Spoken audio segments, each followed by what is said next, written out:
Welcome to Fun and Facts USA, where knowledge meets curiosity.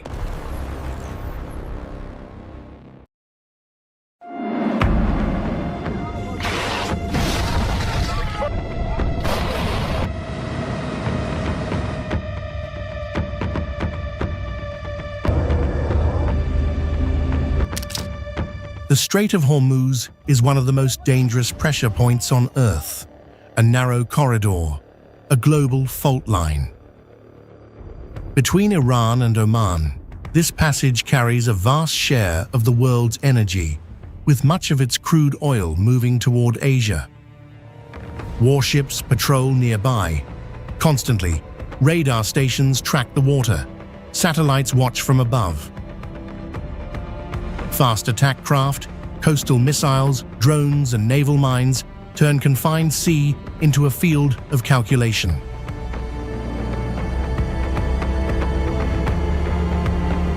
Every route feels exposed, every signal matters, and a single confrontation could shake shipping lanes, energy markets, and political stability far beyond the Gulf.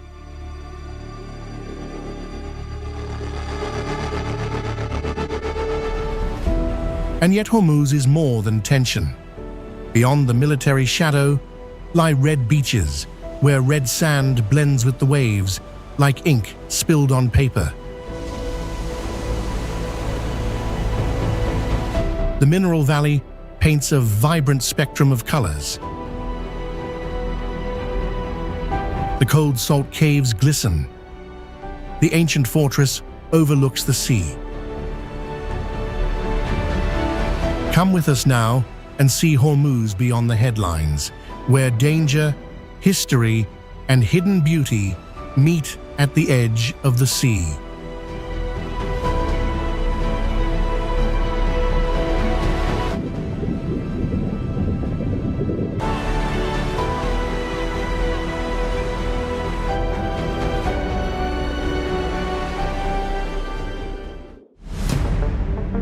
The Strait of Hormuz lies between Iran and Oman, linking the Persian Gulf with the Gulf of Oman and the wider Arabian Sea.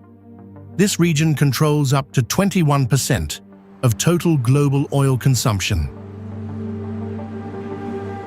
In particular, over 70% of the crude oil flowing through the strait is destined for Asian economies, making it a core national security issue for China, Japan, and India.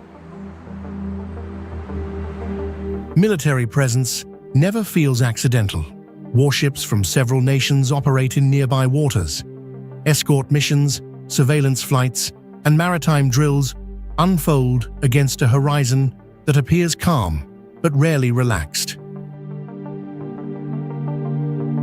The geography leaves little room for maneuver. Every vessel follows a defined path. Every movement is noticed.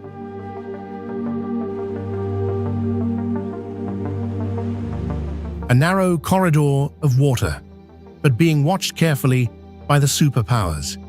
In this confined space, distance feels shorter and decisions feel heavier.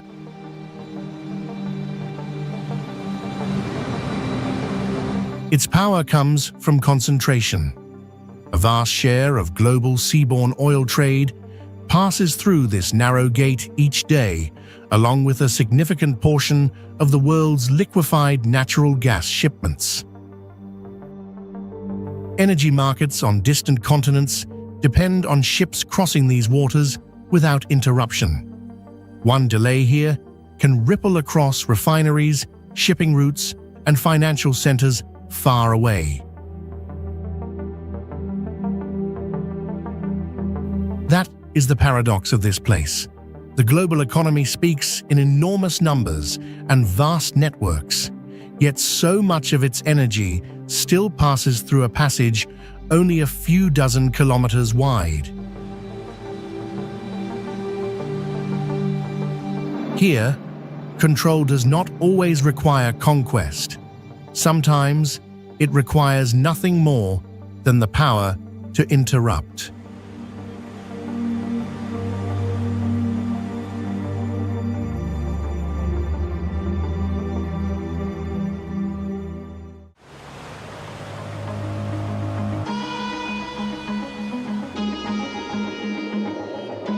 quiet island, a hard edge of strategy.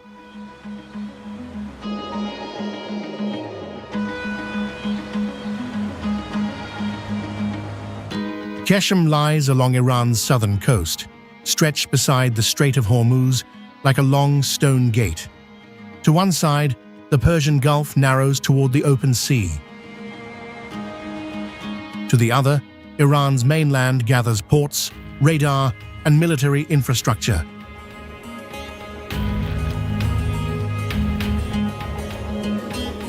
The island appears dry, exposed, almost austere. Yet the calm is deceptive. These waters carry a large share of the world's traded energy, and Keshem stands close enough to watch that movement at intimate range.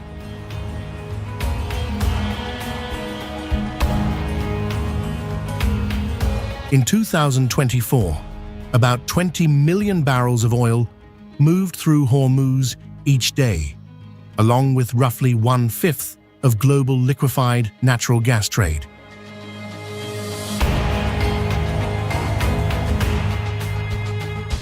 From ground like this, geography becomes leverage.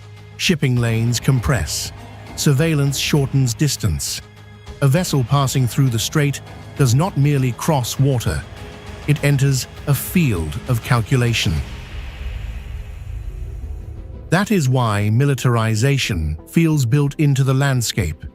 Iranian naval and missile forces operate across this corridor, and Keshem sits near that architecture of pressure.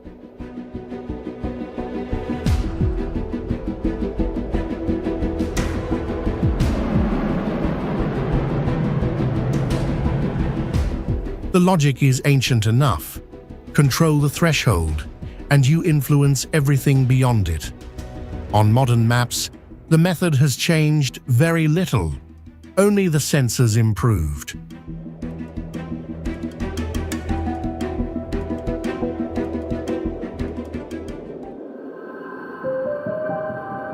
And here is the island, which has the same name as the tension strait.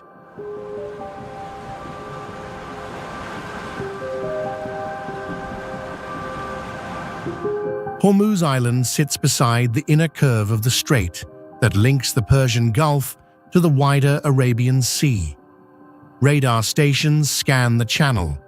Patrol boats move through the traffic lanes. Military outposts overlook one of the most monitored passages on Earth.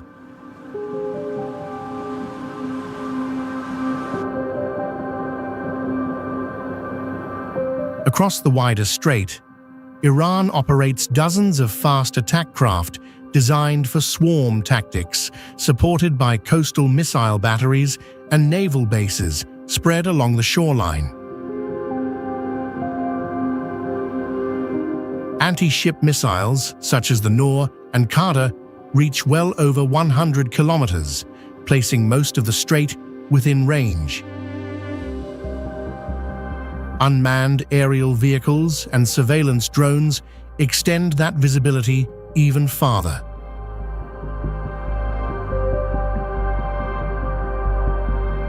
In some sections, the shipping lanes themselves narrow to only a few kilometers in each direction.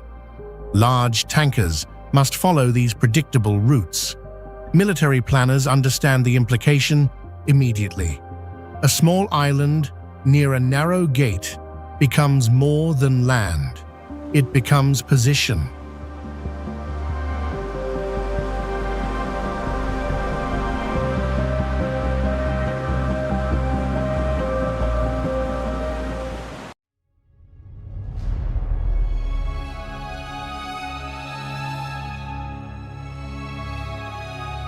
Not only Iran, Oman also joins the military and political chessboard at the Strait of Hormuz. A wall of mountains meets the sea. The water narrows into calculation. The Musandam Peninsula forms the northern tip of Oman, thrusting into the Strait of Hormuz like a stone gate. From above, the coastline fractures into long, fjord-like inlets that hide harbors and observation points. Across the narrow channel lies Iran. Between them, passes one of the most sensitive maritime corridors on Earth.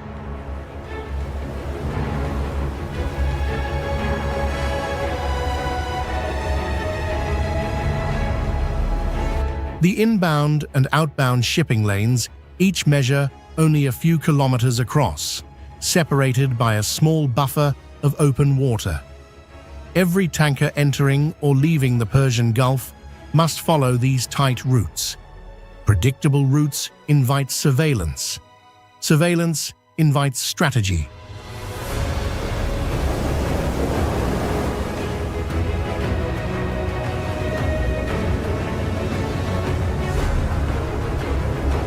Here, Oman acts as the eye coordinating traffic with a radar station located atop Jebel Harim mountain over 2,000 meters high. Their mission is to operate the traffic separation scheme, a strict maritime traffic rule designed to prevent collisions in tight spaces. Military presence also reflects that reality. Iranian naval forces operate hundreds of patrol craft, missile boats, and coastal defense systems along the northern shoreline of the strait. Anti-ship missiles, with ranges exceeding 100 kilometers, place much of the corridor within reach.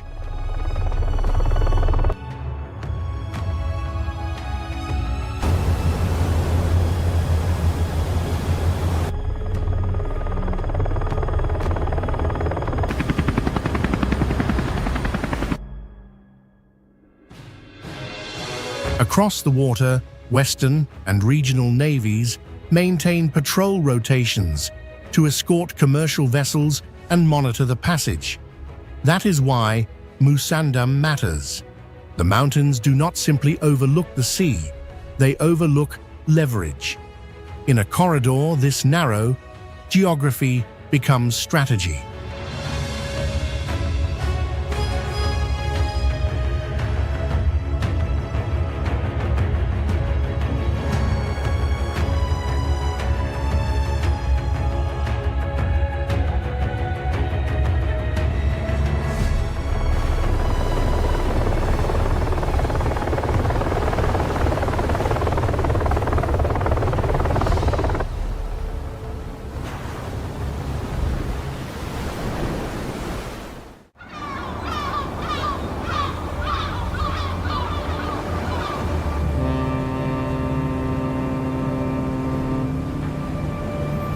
The radars of both sides are constantly locked onto each other 24/7.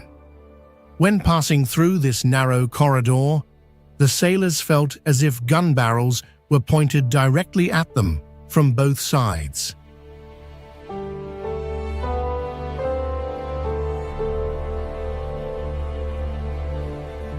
Between Larak Island and the Musandam Peninsula, the Strait of Hormuz contracts to about 33 kilometers at its narrowest point. Yet the usable shipping lanes are far smaller, only about 3 kilometers wide in each direction, divided by a narrow buffer. That geometry forces some of the world's most valuable cargo into disciplined, predictable lines.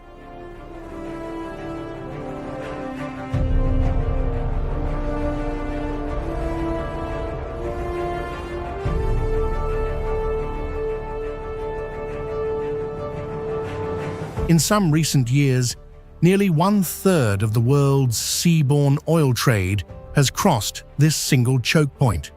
Thousands of commercial vessels navigate the corridor annually, carrying energy that fuels industries, cities, and power grids across multiple continents.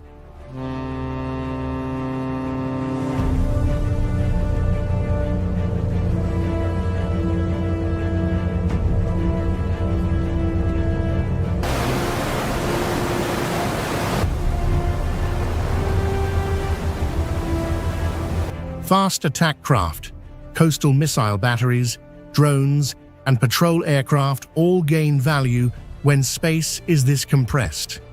In a wider sea, surveillance observes. Here, it can pressure. This is not just a passage, it is a trigger point.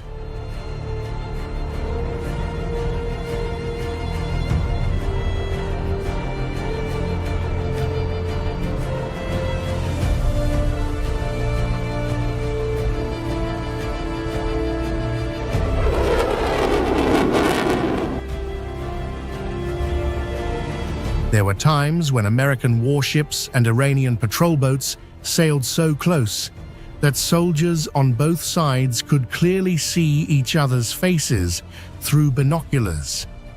They can even hear each other's challenging radio broadcasts amidst the sound of the waves.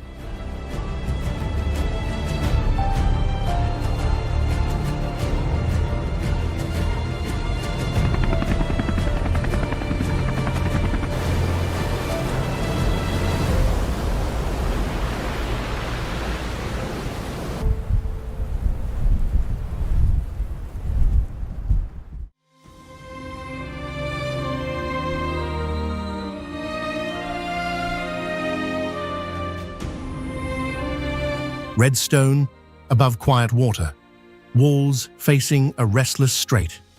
The Portuguese fort of Hormuz rises from the red soil of the island like a fragment of another century. Its thick walls overlook the narrow sea, where the Persian Gulf meets the open waters of the Arabian Sea.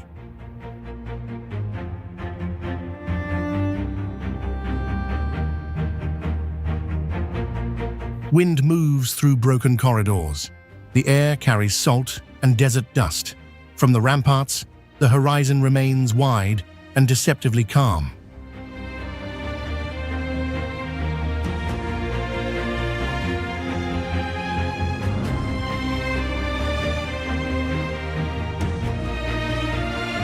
The fortress was built in the early 16th century after Portuguese forces seized control of Hormuz, seeking to command the maritime trade routes between India, Persia, and Arabia. Stone by stone, they shaped a citadel designed to guard one of the most valuable passages in the known world.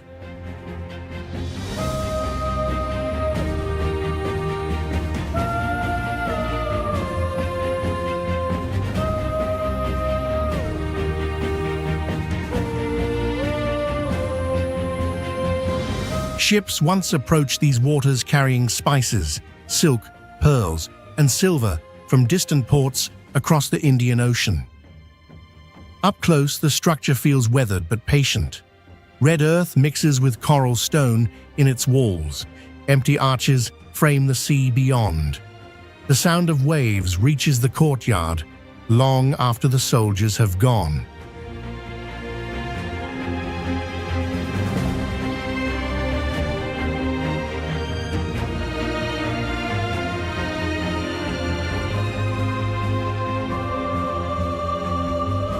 Empires changed, trade routes shifted, yet the fort still watches the same strait, a quiet witness beside a passage that has rarely lost its importance.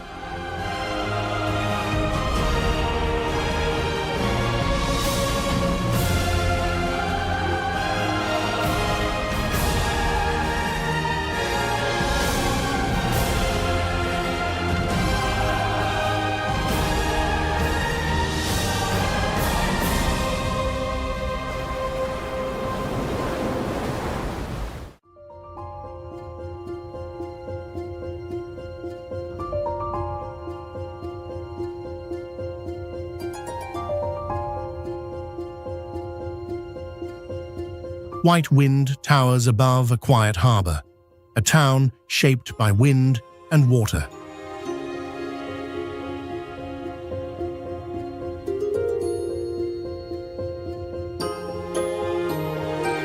Laughed Old City stands along the northern coast of Kishim Island, facing the tidal channels of the Persian Gulf.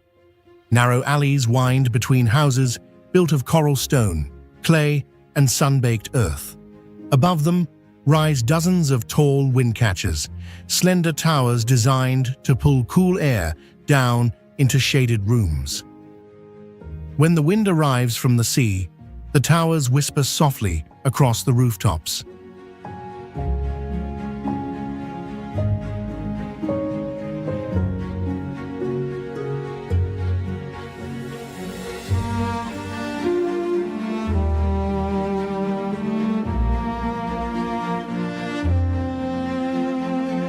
For centuries, this small port watched the busy waters of the Strait of Hormuz.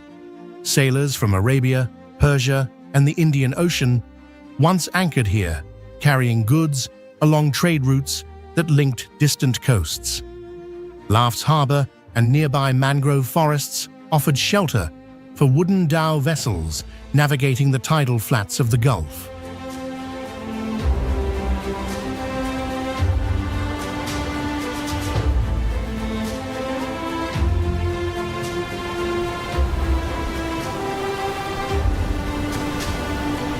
Today, the town feels slower.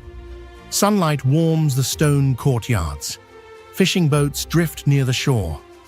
Yet the wind towers still rise above the village skyline.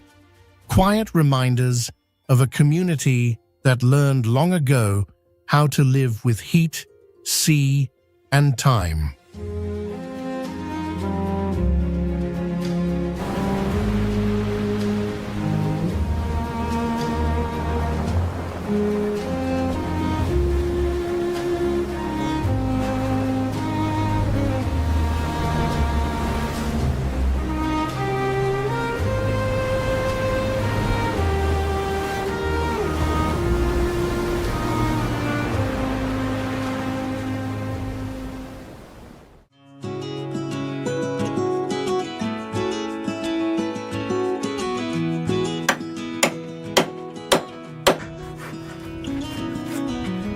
You may not expect this, but on a militarized island like Keshem, there is a traditional craft that has been listed in UNESCO